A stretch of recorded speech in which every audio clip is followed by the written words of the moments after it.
नमस्कार, मेरा नाम रंजना पांडे है। मैं बीआई के हिंदी विभाग में सहायक आचार्य पद पर कार्यरत हूँ। मैं आज जो बातचीत करने जा रही हूँ उसका शीर्षक है हिंदी साहित्य में आदिकाल के नामकरण की जो समस्या है उसको लेकर। आदिकाल के नामकरण को लेकर बहुत से इतिहासकारों ने अनेक मत दिए। हिंदी साहित्य के इतिहास की जो रूपरेखा थी वो एक वैज्ञानिक इतिहास के रूप में प्रतिष्ठित करने की जो जिम्मेदारी थी वो आचार्य रामचंद्र शुक्ल को जाती है। आचार्य रामचंद्र शुक्ल हिंदी साहित्य का इतिहास 1929 में लिख रहे होते हैं और वो कहते हैं कि हिंदी साहित्य का इतिहास के बारे में कहते हैं कि इतिहास क्या होता है। तो वो एक परिभाषा देते हैं, कहते हैं कि जबकि प्रत्येक देश का साहित्य वहाँ की जनता की चित्तवृत्ति का संचित प्रतिबिंब है, तब यह निश्चित है कि जनता की चित्तवृत्ति के परिवर्तन के साथ ही साहित्य के स्वरूप में परिवर्तन होता चला जाएगा। आदि से अंत तक चित्तवृत्तियों की परंपरा को परखते हुए साहित्य के साथ उसका सामंजस्य बैठाना ही साहित्य का इतिहास होगा। तो ये जो परिभाषा उन्होंने दी वो मुख्यतः किसी भी हिंदी साहित्य को लेकर नहीं दिया। उन्होंने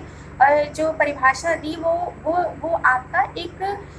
जो भी साहित्य का इतिहास होगा या जो भी इतिहास होगा उसका मानदंड ही यही होगा कि जनता की चित्तवृत्ति में परिवर्तन हो और फिर परिवर्तन के साहित्य के स्वरूप में परिवर्तन हो। जनता की चित्तवृत्ति में परिवर्तन। अब इसी तरीके से ये इनका आचार्य रामचंद्र शुक्ल ने जो हजारी प्रसाद द्विवेदी ने जो आदिकाल कहा था, आचार्य रामचंद्र शुक्ल ने उसको वीरगाथा काल कहा और उन्होंने अपने साहित्य में ये स्पष्ट कर दिया कि मैं जो नाम दे रहा हूँ उसके दो कारण हैं। पहला कारण ये है कि मैं ग्रंथों की प्रचुरता के आधार पर नाम दूंगा। दूसरा कारण ये होगा कि वो प्रवृत्ति विशेष के आधार पर मैं नाम दूंगा। इसके पहले भी आदिकाल को लेकर कई लोग आए, जिसमें से आप देखेंगे कि ग्रेयर्सन ने चारण काल कहा, रामकुमार वर्मा आए, से राहुल सांकरटान है, उन्होंने सिद्ध सामंत काल कहा। फिर आप देखिए ये बीज वपन काल महावीर प्रसाद द्विवेदी ने कहा, वीरगाथा युग श्याम सुंदर दास ने कहा। इसी तरीके से बहुत से लोग आए जिन्होंने बातचीत करने की कोशिश की और सबने अपनी अपनी विशेषताओं पर बातचीत किया। जैसे मिश्र बंधु आते हैं, मिश्र बंधु कहते हैं कि ये जो आदिकाल है उसको मैं आरंभिक काल कहूँगा। और ग्रेयर्सन आते हैं, उन्होंने चारण काल कहा। रामकुमार वर्मा ने रामकुमार वर्मा आते हैं, उन्होंने कहा कि ये संधि काल भी है और चारण काल भी है। और राहुल सांकरटान आते हैं, कहते हैं सिद्ध सामंत काल है। रामचंद्र शुक्ल आते हैं, उन्होंने कहा कि ये आदिकाल जो है वो मैं उसको वीरगाथा काल कहूँगा। अगर कोई आदिकाल कहना चाहे तो सहर्ष रूप से कह सकता है। दूसरी चीज, अब जो बात हुई कि रामचंद्र शुक्ल ने अगर मुख्यतः बहुत जो आदिकाल के नामकरण के जो बारे में बातचीत हुई उसमें सबसे महत्वपूर्ण जो चीज़ें थी वो ये थी कि सबने एक आदिकाल की विशेषताओं को ध्यान में रखते हुए नामकरण किया। अगर ग्रेयर्सन को ही ले लें कि उन्होंने उसको चारण काल कहा, आदिकाल को उन्होंने चारण काल कहा, तो वो भी आदिकाल की एक विशेषता ही है कि चारण मतलब होता है जहाँ पे राजाओं के प्रशस्ति गान को उस समय जो उच्चरित करता था, जो अपने ग्रंथों में लिखता था, उसे चारण कहा जाता था। इसी तरीके से सिद्ध सामंत काल, जो राहुल सांकरटान ने कहा था, आदिकाल में 3 धाराएं चली। ऐसे सिद्ध आए, फिर नाथ आए, फिर सिद्ध आते हैं, जैन आते हैं, सिद्ध आते हैं, नाथ आते हैं और जैन आते हैं। तो इन जो 3 धाराएं थी, राहुल सांकरटान ने इसे कहा कि सिद्ध और सामंत दोनों काल है ये, क्योंकि सिद्धों की जो 84 सिद्ध थे वो भी इसमें आते हैं और आपके अन्य धाराओं के विकास में आपके नाथ भी आते हैं, आपके बौद्ध की जो एक धारा चलती है वो भी आती है। इन सारी चीज़ों पे बातचीत राहुल सांकरटान करते हैं। मुख्यतः उनकी बातचीत जो होती है वो भाषा को लेकर ज़्यादातर है इसी तरीके से हजारी प्रसाद द्विवेदी आते हैं। हजारी प्रसाद द्विवेदी कहते हैं कि ये आदिकाल है। आदिकाल का मतलब हर एक बिंदु को लेकर जिसमें बातचीत की जाती थी, चाहे वो दोहा चौपाई को लेकर हो पहला प्रयोग हो, चाहे अपभ्रंश काव्य में दोहा और दोहा को लेकर पहला प्रयोग हो, हिंदी साहित्य में जो डिंगल पिंगल का प्रयोग था वो हो, या आपके चौपाई लिखी जा रही हो, खड़ी बोली अमीर खुसरो का जो प्रयोग था आदिकाल में वो हो, उस सब को मिलाकर जो बातचीत की गई थी वो आपका एक तरीके से कहा जाएगा कि हिंदी साहित्य के इतिहास में हर एक चीज का जो प्रादुर्भाव है, हर एक साहित्य को विकास के लिए जिस तत्व की सबसे ज़्यादा आवश्यकता थी, उन तत्वों को लेकर जो बातचीत हुई है वो सबसे ज़्यादा अगर हुई तो आदिकाल में हुई, और वो भी प्रारंभिक अवस्था में हुई। इसी तरीके से आप अब आइए, जब हम बात करते हैं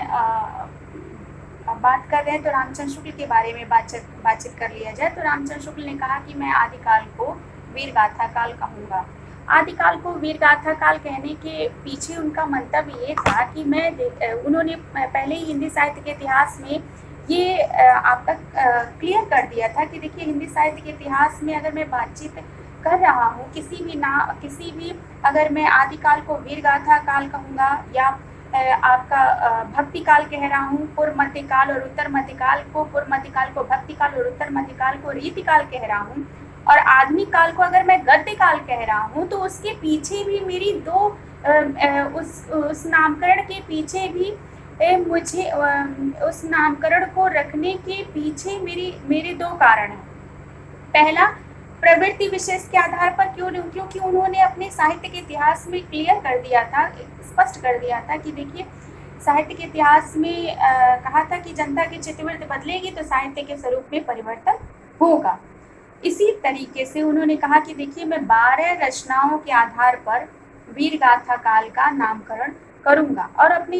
इतिहास में वो बहुत ही विस्तार में इसकी चर्चा करते हैं और कहते हैं कि देखिए, जो फिर साहित्यिक पुस्तकों के बारे में बात करते हैं। साहित्यिक पुस्तकें उनकी 4 थी, जिसमें विजयपाल रासो, हमीर रासो, कीर्तिलता और कीर्ति पताका थी। और देश भाषा काव्य को लेकर ये जो देश भाषा काव्य जो 8 रचनाएं हैं, इन्हीं 8 रचनाओं के आधार पर आदिकाल को रामचंद्र शुक्ल ने वीरगाथा काल कहा, जिसमें उनमें था कुमार रासो, विशल देव रासो, पृथ्वीराज रासो, जयचंद्र प्रकाश, जयमयंक जयचंद्रिका, परमाल रासो, खुसरो की पहेली और विद्यापति की पदावली। इसमें कहते हैं कि विशल देव रासो जो है वो सिंगारी काव्य है, वो वीर काव्य नहीं है, इसलिए उसको वो पूरी तरीके से डिफाइन भी करते हैं कि वो वीर काव्य नहीं है, लेकिन ये सिंगारिक है। फिर भी इनके कुछ तत्व मिलते हैं, इसलिए मैंने इसको इस श्रेणी में रखने की कोशिश की है। आदिकाल की जो नामकरण की परिस्थितियाँ थी वो सबसे ज़्यादा महत्वपूर्ण इस संदर्भ में है कि हमारे यहाँ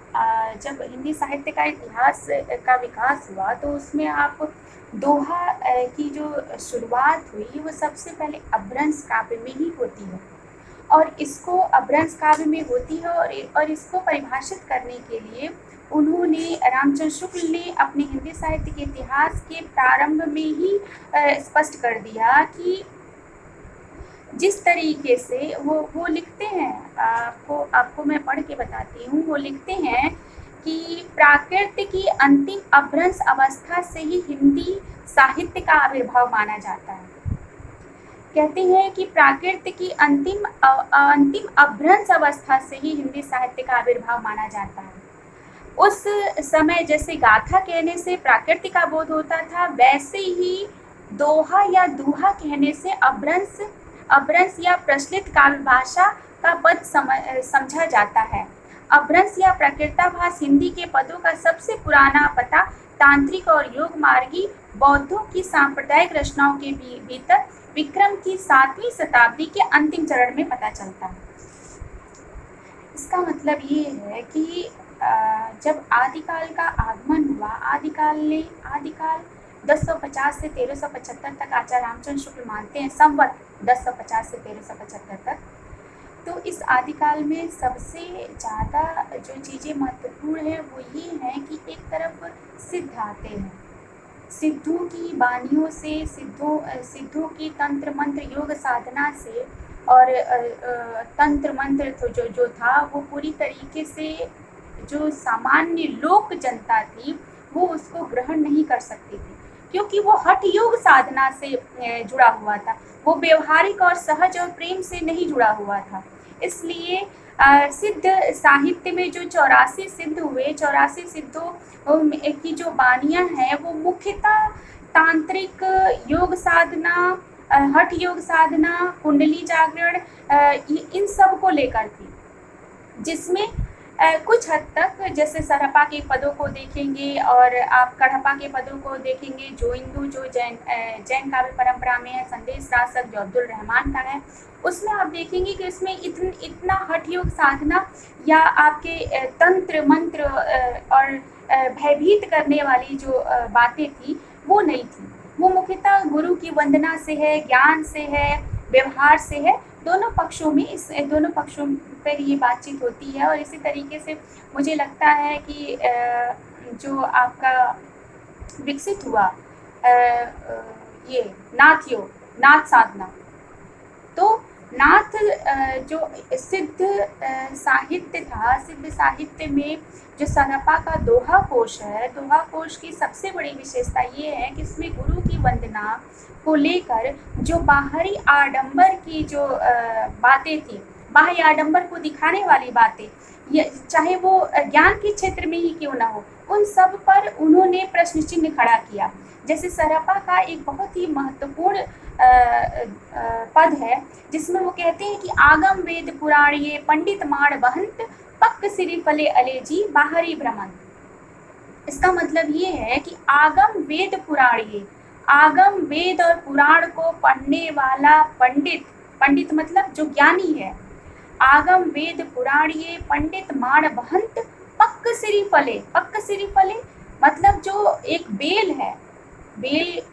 के ऐसा पका हुआ बेल जिसमें भौरा तो चारों तरफ घूम रहा है लेकिन उसके रस का पान नहीं कर सकता, क्योंकि उसका आवरण ही इतना मोटा है, न वो उसके आवरण को भेद के उसके रस का पान नहीं कर सकता है। उसी तरीके से ये जितने भी पंडित हैं जो अपने आप को ज्ञानी समझते हैं, जिसने आगम वेद पुराण को पढ़ लिया है और अपने आप में अभिमान से युक्त हैं, वो उसी तरीके से व्यवहार और प्रेम की शिक्षा नहीं दे सकते हैं जिस तरीके से एक पका हुआ श्रीफल अपने आप में तो परिपूर्ण है, लेकिन उसने ऐसा आवरण बना रखा है जिससे बाह्य जनता, जो लोक जनता है, वो उसके भीतर प्रवेश करके उसके रस का, उसके ज्ञान का पान नहीं कर पाएगी। अब आगे जब आप बढ़ेंगे आदिकाल के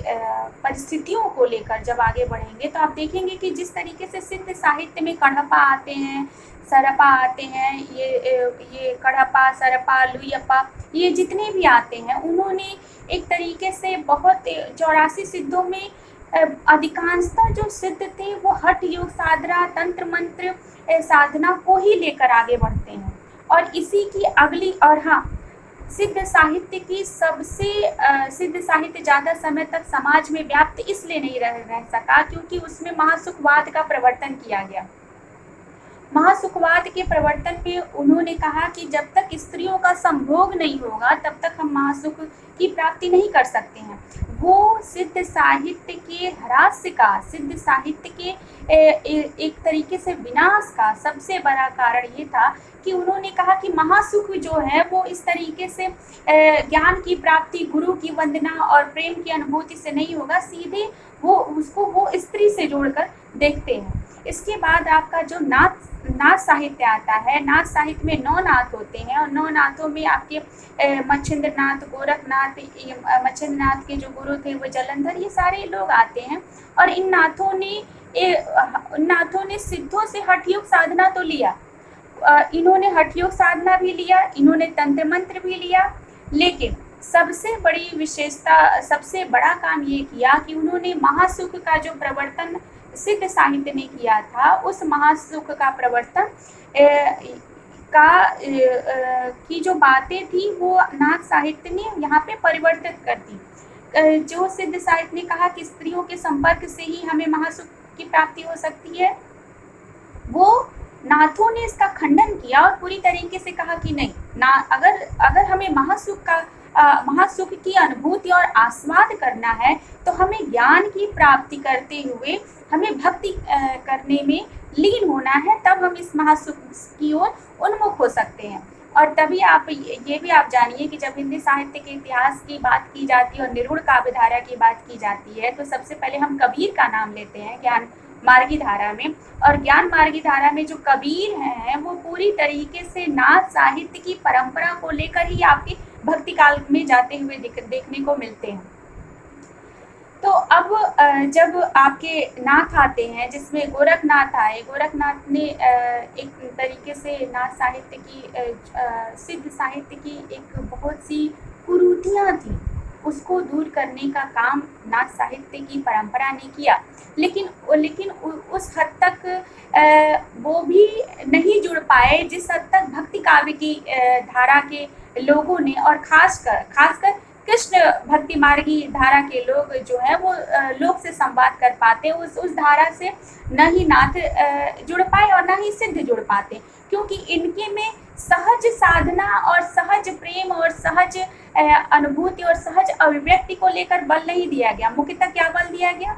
ये बल दिया गया कि आप हठ का मतलब है जो सहज रूप से ना हो सके, जिसमें क्या करना है, आपको तपस्या करना है, आपको निराहार रहना है, आपको अपने शरीर को कष्ट देना है, आपको जैसे एक होता है ना कि कनफटे कहा, वो आपके बौद्ध धर्म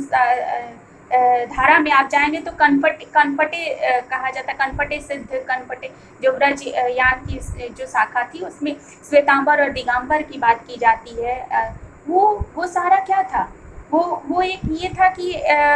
जो ये सब चीज़ें करेगा वो ईश्वर के निकट जाएगा।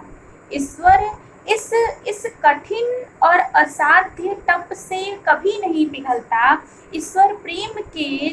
की अनुभूति से ही अभिव्यक्त होता है। ये चीज़ें आपकी तब मिलती है जब कृष्ण भक्ति धारा आती है। फिलहाल वो तो भक्ति काव्य धारा की एक बातचीत है। आदिकाल में जब हम ये जो नाथ परंपरा आगे बढ़ती है, फिर आप देखिएगा कि जैन साहित्य आता है। जैन साहित्य की सबसे बड़ी विशेषता ये है कि इन्होंने राम काव्य परंपरा को प्रारंभ किया जैन साहित्य में। जैसे आपके स्वयंभू हुए, पुष्पदंत हुए, इन लोगों ने रे कुमार चरियू, रे चरियू, इन लोगों ने एक तरीके से जैन साहित्य में नाम तो अलग थे, लेकिन उन्होंने राम काव्य परंपरा की जो प्रतिष्ठा की वो सबसे महत्वपूर्ण इस उद्देश्य को लेकर थी कि उन्होंने भी वंदना किया। जो आपके सिद्धों में एक तरीके से हठ योग साधना और एक तपस्या, कठोर तपस्या की बात की गई थी, और वही चीज़ आपकी नाथ परंपरा में भी देखने को मिलती है, लेकिन वो चीज़ें आपकी जैन साहित्य परंपरा में नहीं मिलेंगी। जैन साहित्य परंपरा में कुछ ऐसी चीज़ें थी जिससे जनता साहित्य के प्रति, एक साहित्य के प्रति और भक्ति के प्रति थोड़ा समर्पित होती है। एक चीज़ और है जिसमें जैन साहित्य ही एक ऐसा साहित्य है जिसने हिंदी साहित्य में पहली बार राम काव्य परंपरा और कृष्ण काव्य परंपरा को लेकर अपनी पुस्तकें लिखी और अपनी बातचीत रखते हैं। दूसरी चीज़ ये भी महत्वपूर्ण है कि भक्ति आप संदेश रासक जो अब्दुल रहमान का है,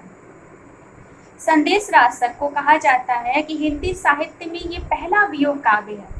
जो पहला वियोग काव्य है जिसमें एक तरीके से एक वियोगिनी अपने प्रेमी के वियोग को अभिव्यक्त करती है और उसे बहुत ही सहज रूप से अब्दुल रहमान ने इसको प्रस्तुत किया है।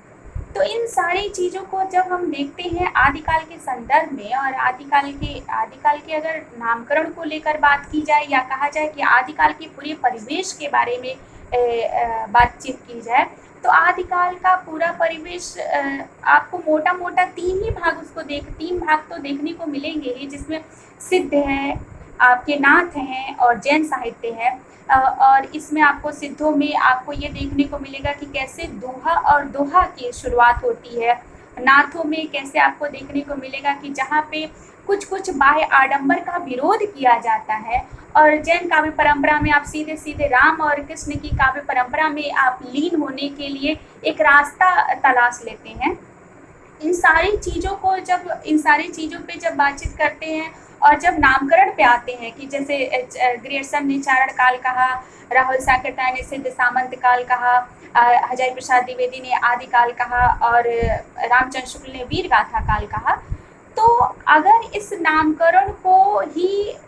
रख लिया जाए, एक सीक्वेंस में रख लिया जाए और इस नामकरण को लेकर ही आदिकाल की विशेषता के बारे में बातचीत की जाए तो बहुत ही मुकम्मल बातचीत हो सकती है आदिकाल को लेकर। आदिकाल ने एक ऐसे शैली विकसित की जिसमें आपको मैंने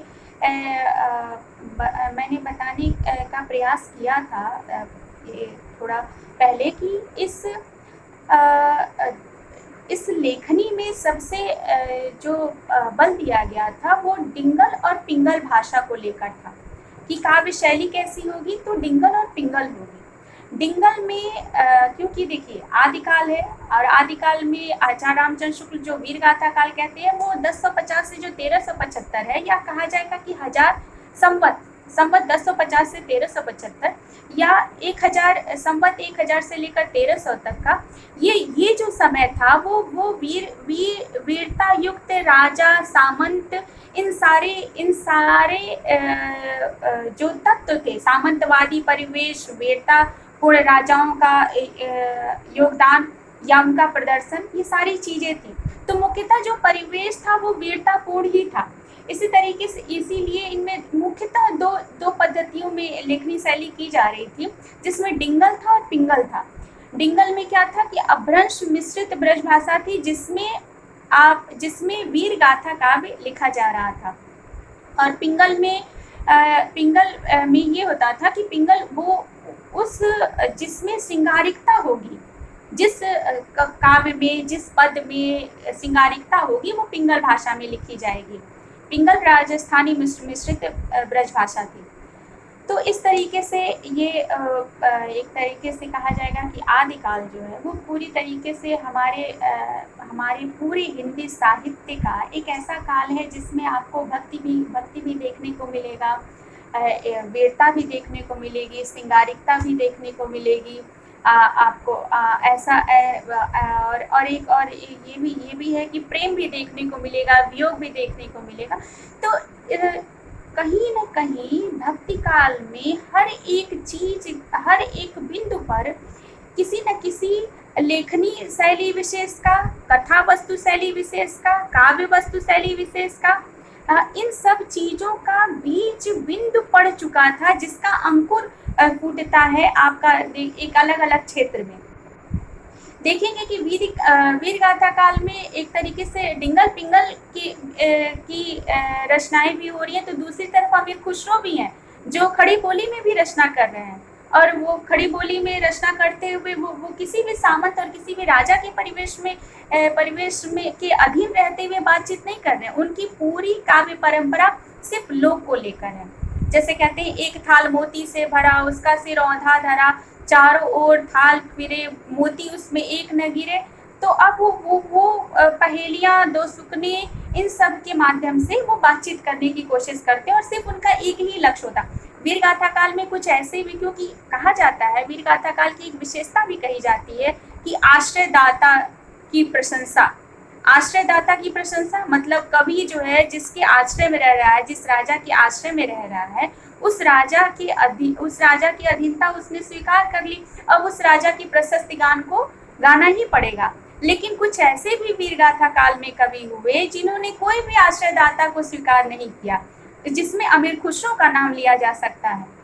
अमीर खुसरो ने पहेलियां हुए, दो सुखने हुए, मुकरियां हुई, इन सब पे उन्होंने खुलकर चर्चाएं की। और उन खुल के चर्चाएं करने का मुख्य उद्देश्य सिर्फ यही था कि मैं जनता और लोक से संवाद करने के लिए, मैं जन संवाद के लिए अपनी पहेलियाँ और दो सुकनों का प्रयोग करूँगा। तो एक तरीके से ये भी